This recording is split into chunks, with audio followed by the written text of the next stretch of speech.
আজকে গত 8 বছর পর্যন্ত সরকারি কর্মচারীরা পে স্কেল বঞ্চিত। পাশাপাশি বারবার শুনতে পাচ্ছি যে আরও নতুন নতুন করে বৈষম্য সৃষ্টি করা হচ্ছে। আমরা গত 10 থেকে 12 বছর পর্যন্ত পদবি পরিবর্তনের জন্য সংগ্রাম করে যাচ্ছি। একই রাষ্ট্রে সচিবালয়ে এক ধরনের পদবি, বাহিরে আরেক ধরনের পদবি, আমরা বঞ্চিত। সচিবালয়ে 4র্থ শ্রেণী কর্মচারী থেকে পদোন্নতি পাওয়া অনেক উপরে উঠে যাচ্ছেন, বাহিরের কর্মচারীরা পদোন্নতি পাচ্ছেন না। এই সমস্তকে কেন্দ্র করে 5ই আগস্টের জন্ম। সেই 5ই আগস্ট থেকে একটি নির্যাতিত সরকারের বিদায়, কিন্তু তার পরবর্তী সময়েও আমরা কর্মচারীরা কিন্তু সত্যিকার অর্থে এখন পর্যন্ত কিছু পাইনি। অনেক আশা ছিল যে কর্মচারীদের সমস্যাগুলো নিরসন হবে। সরকার ঘটাও করে বিজ্ঞপ্তি জারি করে আপনারা দেখবেন যে 2009 সাল থেকে 2024 সাল পর্যন্ত যে সমস্ত কর্মকর্তারা পদোন্নতি বঞ্চিত হয়েছেন তাদের তালিকা করে বিভিন্ন স্তরে পদোন্নতি দিয়েছেন। সহকারী সচিব থেকে সচিব বানিয়ে দিয়েছেন। ইভেন অবসরে চলে গেছে তাদেরকে ভূতাপেক্ষভাবে পদোন্নতি দেওয়া হয়েছে, অথচ কর্মচারীদের কোনো বিষয় নিয়ে তাদের কর্ণপাত নাই। মৃত ব্যক্তিকেও পদোন্নতি দেওয়া হয়েছে। এখন একই রাষ্ট্রীয় ব্যবস্থাপনায় এই যে বৈষম্য, এই বৈষম্যগুলো চলতে পারে না।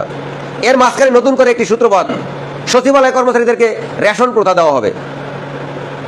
সচিবালয় কর্মচারী কিন্তু আপনি রেশনের আওতায় আনেন, তাহলে বাইরের কর্মচারী কি অপরাধ করছেন? তারা রাষ্ট্রের জন্য কাজ করেন না, তারা তার জীবন যৌবন সবটা বিসর্জন করতেছে দিচ্ছেন। সেই বিষয়গুলো কেন ধোঁয়াশার ভিতরে থাকছে?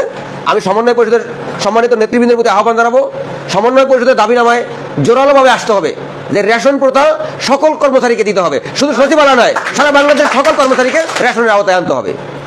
4র্থ শ্রেণীর কর্মচারীরা এক এক জায়গায় এক এক রকম পদোন্নতি, কোনো দপ্তরে পদোন্নতির অধিদপ্তর পর্যায়েও কোনো দপ্তরে পদোন্নতি পায় দ্রুত 4র্থ শ্রেণী প্রমোশন পাচ্ছেন, অনেক দপ্তরে দেখবেন 4র্থ শ্রেণী কর্মচারী কখনো পদোন্নতি পাচ্ছেন না। এটি আরেক ধরনের বৈষম্য।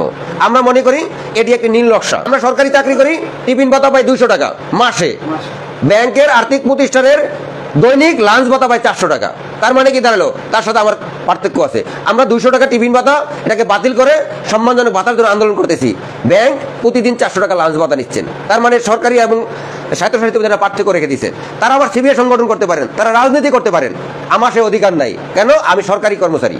সুতরাং সরকারি কর্মচারীর মর্যাদা সমুন্নত রেখে সংগঠন পরিচালিত হতে হবে। যে যার যার মতো করে সংগঠন পরিচালনা করলে হবে না। আমাদের রাজনীতি করার অধিকার নাই, সব সরকারের সাথে আমাদেরকে কাজ করতে হবে। আমরা হলাম দেশের সেবক, আমরা দেশ সেবায় কাজ করি। আমরা সরকারের কর্মচারী না, আমরা কিন্তু সরকারের কর্মচারী না, আমরা হলাম প্রজাতন্ত্রের কর্মচারী। সরকার আসবে, সরকার যাবে, কিন্তু আমাদেরকে নিয়ম নীতির ভিতরে থেকে রাষ্ট্রের প্রয়োজনে কাজ করতে হবে। রাষ্ট্র থেকে অধিকার আদায় করার জন্য সমন্বয় পরিষদ এই কাজ করবেন, এটা হলো আমাদের প্রত্যাশা। সুতরাং আমি আর কথা বাড়াবো না। সমন্বয় পরিষদের যে 5 দফা, সেই 5 দফার ভিতরে অন্যতম হলো নবম পে স্কেল, মহার্ঘ ভাতা এবং রেশনিং প্রথা। এটি যেন বাস্তবায়নের জন্য সামনে কর্মসূচি দিতে হবে। পাশাপাশি সমন্বয় পরিষদের হাত ধরেই কিন্তু সচিবালয়ের পদবি পরিবর্তন হয়েছিল। হান্নান ভাই এখানে আছেন, আজকে উনি কথাগুলো বলবেন, এবং হান্নান ভাইদেরকে স্বীকারও করতে হবে যে তাদের ব্যর্থতার কারণে সেই সময় দপ্তর বঞ্চিত হয়েছিলেন, কারণ তারাই হাতে ধরে সচিবালয়কে এওপিও বানাইছেন। কিন্তু আজকে সচিবালয়ের এওপিওরা এগুলো চিনে না, এগুলো জানে না, কারণ তারা সংগ্রাম করে কিন্তু এটা অর্জন করে নাই। আমি সচিবালয়ে একদিন বসা ছিলাম, সচিবালয়ের সৈয়দ মহিউদ্দিন মারা গেছেন, বেশি না এই বছর খানেকের ভিতরে সৈয়দ মহিউদ্দিন মারা গেছেন। আমি সচিবালয়ে একদিন বসা ছিলাম, ওই দিন তিনি মারা গেছেন। আমি একজন এওকে জিজ্ঞেস করলাম, আপনি যে এই পদে আসছেন আপনি জানেন কিভাবে আসছেন? কেন আমি কিছুই জানি না, আমি একবার পদোন্নতি পেয়ে আসছি। আমি বললাম আপনার জানা উচিত, এটি অনেক সংগ্রামের ফসল। সেই সংগ্রামকে নেতৃত্ব দিচ্ছে সালেউদ্দিন সেলিম, সৈয়দ মহিউদ্দিন, হান্নান সাহেবের মতো লোকরা। আজকে সেই সৈয়দ মহিউদ্দিন মারা গেছেন, আপনারা কেউ কিন্তু ইন্নালিল্লাহ করতেছেন না। আজকে সালেউদ্দিন সেলিমকে কিন্তু আপনারা স্বীকারও করতেছেন না। সুতরাং এই সমন্বয় পরিষদকে দায়িত্ব নিতে হবে এই পদবি পরিবর্তনের জন্য, যেহেতু তারা সচিবালয়কে করে দিচ্ছেন। সুতরাং আমরা কেন বঞ্চিত থাকবো? আমাদের সবার দাবি থাকবো এই বৈষম্যের নিরসন করতে হবে। অনেকে অনেক কথা বলতে পারেন, কিন্তু আমার যৌক্তিকতা দেখেন। সচিবালয়ের কর্মকর্তা কর্মচারীরা কিন্তু পে স্কেল নিয়ে কথা বলে না। এর কারণ কি আপনারা কখনো ভেবে দেখেন নাই? সচিবালয়ের একজন অফিস সহায়ক 5 বছরের মাথায় অফিস সহকারী, তার পরবর্তী 5 বছরের মাথায় ব্যক্তিগত কর্মকর্তা, প্রশাসনিক কর্মকর্তা। বেতন স্কেলটা মুহূর্তের ভিতরে অনেক বড় হয়ে যায়, এবং এত টাকা বেতন যে পাচ্ছেন তার আর পে স্কেল দরকার হয় না। আর আমরা অধিদপ্তর পর্যায়ে আমাদের যে যেখানে ঢুকছি তো সেখানেই ঢুকতেছি। ওই অনেকেই আছেন এখানে চাকরি জীবনে মানে 30 বছর এক পদই বসা আছেন, কারণ সচিবালয় এই দুঃখটা বুঝবে না। সুতরাং আমাদেরকে আজকে সমন্বয় পরিষদের প্রতি অনুরোধ রাখবো, আপনারা এই পদবি পরিবর্তনের জন্য যেখানে যা করা লাগে, এবং নবম পে স্কেলের জন্য, টাইম স্কেল পুনরুদ্ধারের জন্য, যেহেতু টাইম স্কেলের সূত্রপাত হয়েছে সমন্বয় পরিষদের হাত ধরে, এটা সমন্বয় পরিষদকে পুনরুদ্ধার করতে হবে।